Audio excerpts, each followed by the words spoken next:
Hi hello నమస్తే నేను మీ స్వాతి. వర్షాకాలంలో సీజనల్గా వచ్చే ప్రాబ్లమ్స్ చాలా ఉంటాయి. వాటిని తగ్గించుకోవడానికి చాలామంది రకరకాల ప్రయత్నాలు చేస్తూ ఉంటారు. హాస్పిటల్ చుట్టూ తిరుగుతూ ఉంటారు. అయినా కూడా కొన్ని రోజులు సఫర్ అవ్వాల్సిందే. ఆయుర్వేదంలో జ్వరం వచ్చినా, దగ్గొచ్చినా, జలుబొచ్చినా ఇలాంటి వాటికి ట్రీట్మెంట్ ఉంటుందా అని చాలామంది ఆలోచిస్తూ ఉంటారు.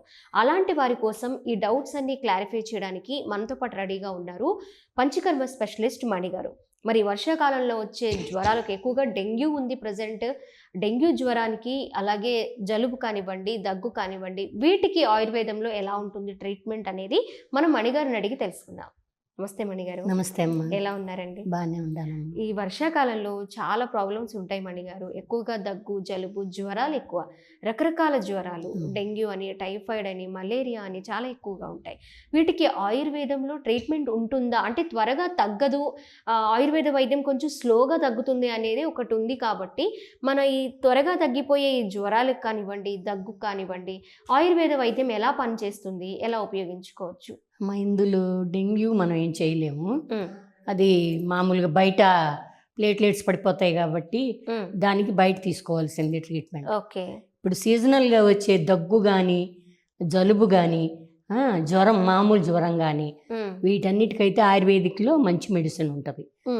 ఆవిరి తీసుకోవటం, డ్రాప్స్ ఉంటాయమ్మా, దానికి నస్యం చేయాలి. ఆ దగ్గుకి నస్యం చేస్తే బాగా తగ్గుద్ది. అంతేకాదు వాళ్ళకి మార్పు కూడా వస్తుంది, బాడీలో నుంచి జ్వర తీవ్రత తగ్గుద్ది.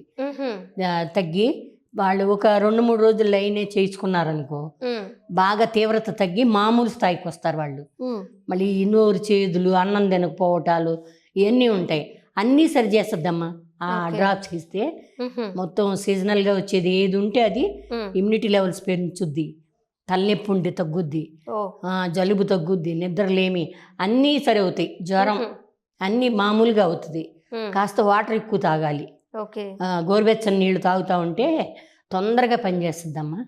ఈ సీజనల్గా వచ్చే ఫీవర్లన్నీ బాగా జ్వరం వచ్చింది తగ్గుతుంది అనుకుంటే మళ్ళీ వస్తుంది.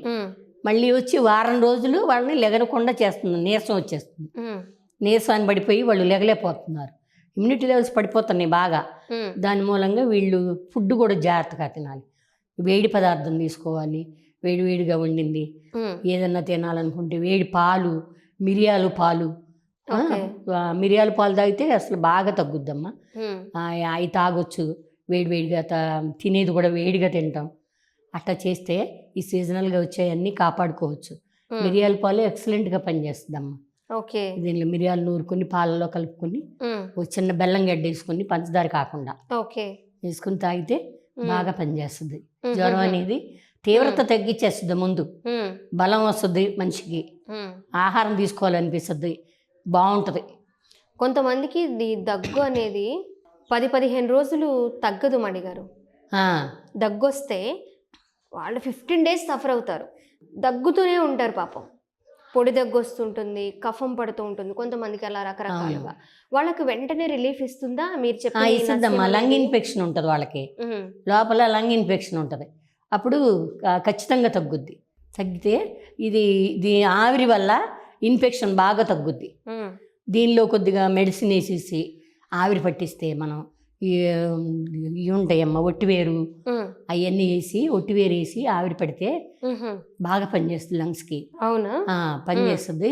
వాళ్ళు రోజు ఒక 4-5 రోజులు పట్టాలి, గట్టిగా 2 పూట్ల ఆవిరి పట్టాలి. లేకపోతే వరుణ్ డ్రాప్స్ అని దొరుకుతాయి, అవి తెచ్చుకుని వేసుకున్నా బాగానే పనిచేస్తుంది.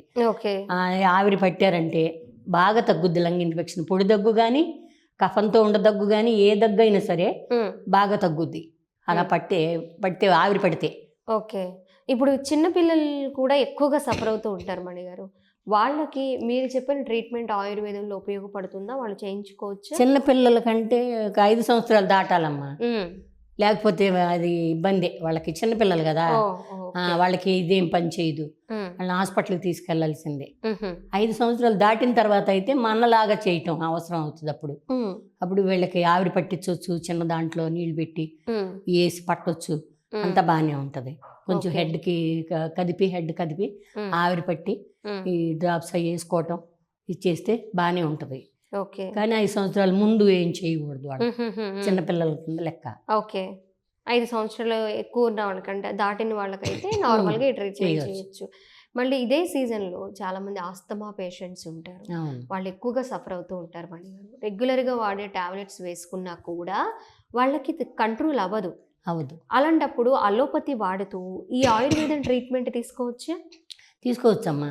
అలోపతి వాడతా. ఇప్పుడు వాతావరణం బాగా చేంజ్ కదా, అంటే అటు వర్షం కాదు, ఇటు చల్లదనం కాదు, ఓకే హీట్గా ఉండి బాగా ఇలాంటప్పుడు ఆయాసం బాగా ఎక్కువ చేస్తుంది. అప్పుడు లంగ్స్కి ఊపిరి తీసుకోవటం ఎక్కువ కష్టం అవుద్ది. కాబట్టి వాతావరణమే చేంజ్ ఉంటుంది. అప్పుడు ఈ ఆయాసం ఉండేవాళ్ళకి బాగా బయటేస్తుంది. మామూలుగా కూడా కాదు, ఈ సీజనల్గా వచ్చి కాకుండా ఈ ఉబ్బసం ఉండే వాళ్ళకి కొద్దిగా గొప్ప ఎలర్జీ ఉండవు. ఇప్పుడు ప్రతి వ్యక్తికి ఎలర్జీ ఉందమ్మా, వాళ్ళు కూడా ఇబ్బందే. ఎలర్జీ ఉండే వాళ్ళకి. మీరు అన్నది కరెక్టే మణిగారు. అంతకుముందు మనం ఎలా వినేవాళ్ళం అంటే ఈ ఆస్తమా, థైరాయిడ్, లేకపోతే ఇంకా టీబీ ఇలాంటివి ఎక్కడో రేర్గా వినేవాళ్ళం కదా, ఎక్కడో కొంతమంది. ఇప్పుడు ఒక ఫ్యామిలీలో ఖచ్చితంగా ఒకరికి ఉంటుంది, ఖచ్చితంగా ఒకరికి ఉంటుంది. ఏదో షుగరు బీపీ లాగా అయిపోయింది, ఎలర్జీ కూడా ఖచ్చితంగా ఉంటుంది. సో ఏదో ఒక ప్రాబ్లంతో ఎవరో ఒకరు మన ఫ్యామిలీలో సఫర్ అవుతూనే ఉంటారు. అవును, ఈ టైం మరీనమ్మా చాలా గడ్డు కాలం ఇది. ఇప్పుడు మండు వేసవకాలం కూడా పర్వాలేదు, కానీ ఇది ఇప్పుడు ఈ సమయం ఈ వర్షం పట్టడం, మళ్ళీ ఈ ఉడకమోత, వీటన్నిటికీ లంగ్స్కి చాలా ఇబ్బంది కలగజేస్తుంది. ఇన్ఫెక్షన్ ఏముందో అది బయట పెట్టేస్తుంది. అప్పుడు వాళ్ళు జాగ్రత్తగానే ఉండాలి, ఆయాసం వచ్చే వాళ్ళు జాగ్రత్తగానే ఉండాలి, లేకపోతే ఆ ఊపిరి ఆడదు. ఇప్పుడు అందరూ పాప ఏసీలు అయి పెట్టుకుని అవస్థ పడతా ఉండారు. ఏం చేస్తారు, ఎక్కువ ఏసీ పెట్టుకుంటేనేమో మళ్ళీ అదో ప్రమాదం. అందుకని ఏసీ లేకపోతేనేమో ఎండలకి ఉక్కకి ఉండలేకపోతున్నారు. ఈ వాతావరణం ఇలా ఉంటే మనుషులు ఉక్కిరి బిక్కిరిగా అయిపోతున్నారు. దానిలోనే ఇన్ని ఇన్ఫెక్షన్స్ వస్తున్నాయమ్మా. ఈ జ్వరాలు రావటం, ఈ లంగ్స్ ప్రాబ్లం ఉండి ఈ జ్వరాలు రావటం, ఈ లేగలేకపోవటం, మళ్ళీ నీరసాలు, జ్వరం తగ్గితే ఒక్కరోజు జ్వరం కానీ వారం రోజులు లేగలేకపోవటం, నీరసం అయిపోవటం. అప్పుడు గోరువెచ్చని నీళ్లు, మిరియాల పాలు ఇవన్నీ తీసుకుంటా ఆవిరి పట్టడం. లంగ్ ఇన్ఫెక్షన్ పోవాలంటే నస్యం చేసుకోవాలమ్మా. మెయిన్ నస్యం, ముక్కులో డ్రాప్స్ వేసుకోవాలి. వేసుకుంటే బాగా తగ్గుద్ది. ఆయాసం ఏంటి, మనకి ఊపిరి సలపటం, మామూలు ఫ్రీగా ఉంటారు అప్పుడు. ఓకే మణిగారు, మరి దగ్గున్న వాళ్ళకి అలాగే ఆయాసం వస్తూ ఉంటుంది కదా ఈ సీజన్లో, కొన్ని కషాయాలు తాగుతూ ఉంటే వాళ్ళకి కొంచెం కంట్రోల్ అవుతూ ఉంటుంది. అవునమ్మా. మరి ఆయుర్వేదంలో కషాయం ఎలా ప్రిపేర్ చేసుకొని తాగాలంటారు? కషాయం అమ్మ, మిరియాలు, మళ్ళా జీలకర్ర వేసుకుని దాన్ని బాగా కొంచెం ద్వారగా వేయించుకోవాలి. వేయించుకుని మెత్తగా కలకంలాగా తీసేసుకోవాలి. ఇదివరకు మన పెద్దోళ్ళు మిరియాల కషాయం తీసి కత్తి పొయ్యిలో పెట్టి దాన్ని తీసి కషాయంలో ముంచేవాళ్ళు. చూసావా ఎంత ఐడియా ఉందో. అది తీసి మీ అమ్మమ్మ గారు వాళ్ళు కూడా చేసే ఉంటారు నాకు తెలిసి. మా అమ్మ చేసింది. అది కత్తి బాగా కాలనిచ్చి కషాయంలో ముంచేవాళ్ళు. ఎందుకంటే ఐరన్ అన్నమాట, మన బాడీలో ఏం తక్కువైందో ఆ కత్తి ద్వారా దీనిలోకి రావటానికి, ఈ కషాయంలోకి రావటానికి, కషాయం మా ఐరన్ అదంతా కలిపి మనం తాగితే పని చేయటానికి అలాంటివి చెయ్యాలమ్మా. పాతకాలం పద్ధతిలో చెయ్యాలి. చేస్తే ఇలాంటి వ్యాధులు రాకుండా కాపాడుకోగలుగుతాం మనం. అది బాగుంటుంది, చాలా మంచి ట్రీట్మెంట్ అమ్మా అది. పొయ్యిలో కాల్చి దీనిలో ముంచటం, కషాయం మెత్తగా నూరేసేవాళ్ళు, కషాయం తీసేవాళ్ళు, పొయ్యి మీద పెట్టి కాకటాలు ఏం లేవు, ఆ కత్తి దానిలో పెడితే కాలేదు అంతే. అదే ఇంకా ఆవేడి మీదే తాగడం, అదే కషాయం. ఓకే, మీరన్న జీలకర్ర ఏమన్నారు, జీలకర్ర మిరియాలు దంచేసి అవి వాటర్లో పోసి కత్తిని వేడి చేసి దాన్ని ఈ వాటర్లో పెట్టేవాడు. కత్తి ఇనుము కదా, ఇనుముతో ఉంటది కదా, దానికి కావాలన్నమాట, అది అవసరం. ఓకే, అందుకని దాన్ని పెట్టి అప్పుడు పల్లెటూరు అంటే కోసేగా దొరుకుతాయి కదా, దొరుకుతాయిగా పెట్టేవాళ్ళు. ఎర్ర కాలనిచ్చి దానిలో ముంచితే అది అదే కాగేది, అది ఇస్తే తాగేవాళ్ళం కాఫీలాగా గుటకలు బాగా మంట, కానీ బాగానే ఉండేది, తగ్గేది బాగా కనిపించేది. ఎప్పుడైనా అప్పటి ఫుడ్ కానివ్వండి, ఏదైనా అప్పుడు వైద్యం కానివ్వండి, నిజంగా గొప్పదేమని. చాలా అమ్మా, చాలా చాలా గొప్పది. మరి అది వాముతో రసం పెట్టడం, పొయ్యి మీదే కాసి పెట్టడం, మళ్ళీ పొయ్యిలు వేరే కాకుండా కట్టెల పొయ్యి మీద కాసి పెట్టడం ఉమ్, ఇవన్నీ ఉండేయమ్మా. ఓకే. మరి మిరియాలతో రసం ఇవన్నీ ఉండేవి. ఇప్పుడు మట్టి పాత్రల్లో వండడం. ఉండటం ఇవన్నీ ఉండేవి. ఇప్పుడు ఉమ్, ఏమి లేవు కదా. అవును. ఇప్పుడు అసలు ఆ పాత వాడతలేదు ఎవరు. ఉమ్, ఇప్పుడు ఇక ఉండగా కొద్ది కొద్దిగా లైన్లోకి వస్తారేమో. మార్పులు వస్తున్నాయి, ఎందుకంటే ఆరోగ్యం పోతుంది అందరికీ.